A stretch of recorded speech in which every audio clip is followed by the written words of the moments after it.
Bienvenue dans ce nouvel épisode de votre podcast dédié à l'actualité du bâtiment avec Batiweb. Aujourd'hui, 3 actus. La crise politique qui freine la rénovation, une étude sur les CEE et de nouveaux collèges durables dans le Rhône. On démarre tout de suite. Au lendemain de la chute du gouvernement Bayrou, le secteur du bâtiment tremble.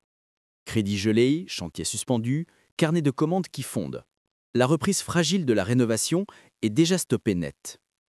La Banque de France avait pourtant noté 13 milliards d'euros de crédits immobiliers accordés en juillet. Mais avec l'incertitude actuelle, les banques hésitent, les copropriétés repoussent leur vote et les ménages attendent. Résultat, chaudières non remplacées, rénovations énergétiques en pause et artisans en difficulté. Pour Sylvain Gruel, maître d'œuvre, la solution passe par des projets plus résilients, découpés en étapes autonomes, sécurisés par des clauses d'ajustement et financés par plusieurs leviers.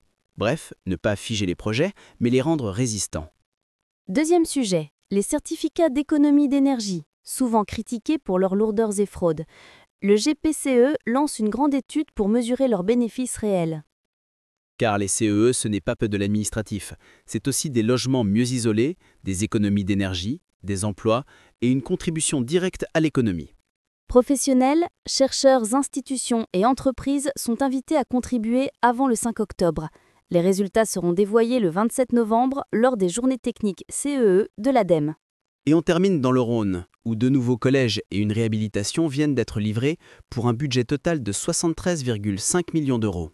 Ces établissements misent sur la durabilité, bois local, toiture prête pour du photovoltaïque, cours végétalisés et gestion des eaux pluviales, mais aussi sur la mobilité, pistes cyclables, trottoirs élargis, zones des pauses minutes. Le collège Jacques Chirac de Limasse, avec 21 classes, ses équipements sportifs et sa cuisine centrale mutualisée, illustre cette nouvelle génération de bâtiments scolaires pensés à la fois pour l'éducation et pour l'environnement.